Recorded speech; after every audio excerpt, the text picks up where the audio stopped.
Selamat pagi anak-anak. Kita bertemu kembali di daring yang ke-6 untuk pelajaran agama Kristen. Sebelum kita mulai, baik kita berdoa terlebih dahulu. Mulai.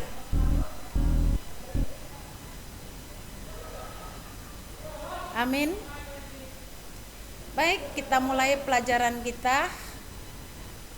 Ciri-ciri pertumbuhan keluarga ini adalah sambungan dari bab 3 kemarin 2 minggu yang lalu ya. Kita lanjut nomor 2, ciri-ciri pertumbuhan keluarga.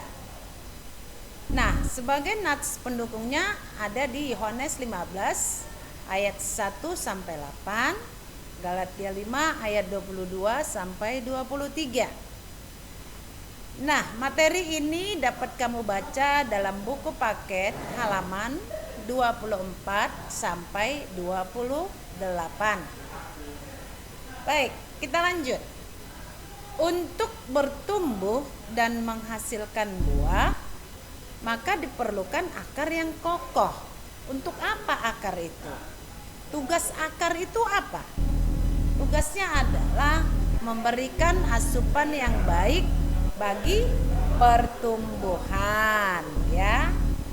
Iya, kita lihat itu akar itu ya. Akar berfungsi supaya tanaman kuat, kokoh dan bertahan hidup. Nah, dalam keluarga juga begitu. Diperlukan akar atau fondasi yang kokoh. Nah, siapa yang menjadi fondasi bagi orang Kristen? Adalah Kristus sebagai kepala keluarga atau fondasi dalam sumber kehidupan. Maka keluarga akan mampu menghadapi setiap persoalan-persoalan hidup. Ya. Nah, keluarga yang berakar dalam Kristus berarti satu, ya, harus kau pahami, menjadikan firman Allah sebagai tempat tinggal keluarga. Jadi supaya kokoh, ya. Supaya kokoh, ya. Yang kedua, menyampaikan pengalaman atau kesaksian iman para leluhur kepada anggota keluarganya.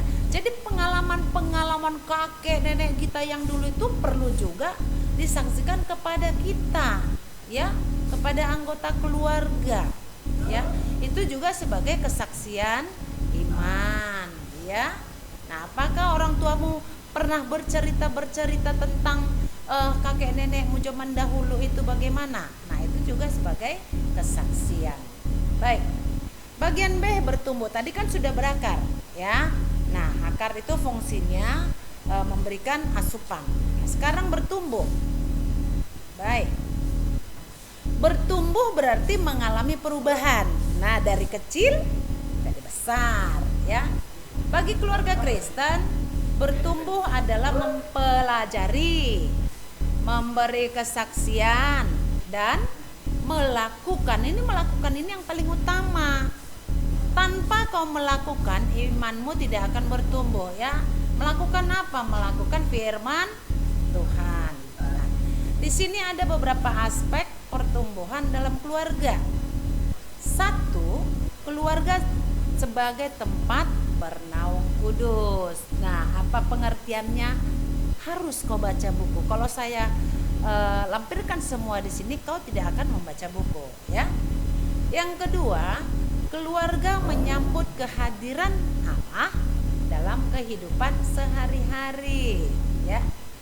Yang ketiga, keluarga yang mencari tuntunan Allah. Jadi Allah itu sebagai penuntun, ya, yang dilakukan dalam berbagai pertemuan dan kebaktian keluarga.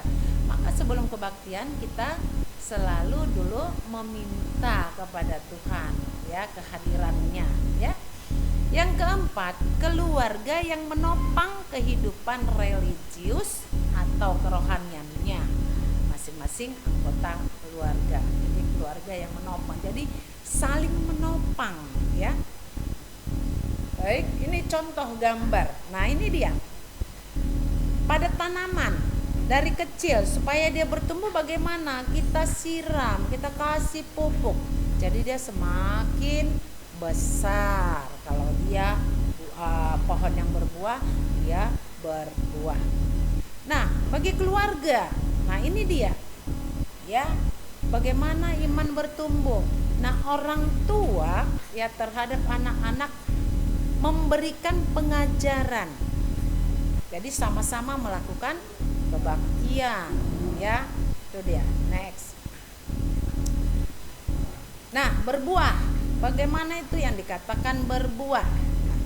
Apabila keluarga sudah berakar dan bertumbuh sebagai keluarga Allah, maka seperti pohon haruslah menghasilkan buah kehidupan. Jadi itu kelihatan dari imannya, perbuatannya, ya nak. Buah yang dikehendaki Allah adalah melakukan kehendaknya sehingga menjadi saksi bagi semua dunia. Nah, seperti saya katakan tadi, tanpa dia melakukan tidak akan bertumbuh imannya. Kita lihat buah yang dihasilkan dalam keluarga berupa apa itu? 1. Pencerminan kasih kepada Allah dalam kehidupan keluarga. Jadi tercerminlah di situ nanti bagaimana kita mengasihi itu, ya. Kasih Allah kepada manusia itu akan tercermin sebagai perwujudan nyata atau realisasi keluarga Allah. Itu adalah dalam Galatia 5 ayat 22 sampai 23. Nah, yang kedua, penerimaan dan komitmen, ya, dalam keluarga untuk saling mengasihi tanpa syarat. Nah, kita mengasihi seseorang, kita mengasihi keluarga, kita mengasihi siapapun itu tanpa syarat. Jadi jangan kau mengasihi orang karena ada yang kau inginkan dari dia. Jadi kita mengasihi itu tanpa syarat. Oke, mengerti? Nah, yang ketiga, pengukuhan dan dorongan antar anggota keluarga untuk menemukan kelebihan dan bakat masing-masing. Nah, jadi kalau kita sering berkumpul antara anggota keluarga, kita akan mengetahui kelebihan dan kekurangan serta bakat masing-masing anggota keluarga. Nah, di sini ada yang dikatakan kata growth. Ini harus kau baca ya dalam halaman 28. Growth itu artinya pertumbuhan memiliki makna yang diterapkan dalam kehidupan keluarga Kristen. Ini kau baca ini huruf per huruf ini ada pengertiannya, ya nak. Oke. Tugas. Nah, ini ada tugas kamu dalam dari yang ke-6. Nah, seperti yang saya katakan tadi di Galatia 5 ayat 22 sampai 23. Apa isinya? Nah, pengertian growth seperti yang saya katakan tadi per huruf, ya. Selanjutnya seperti biasa daring ini kau catat, ya. Kau tulis di double folio identitasmu itu yang benar, ya nak, dan kau serahkan ke BP. Baik, terima kasih, semoga bermanfaat. Tuhan Yesus memberkati. Shalom. Kita tutup daring kita ini dengan doa. Kita berdoa.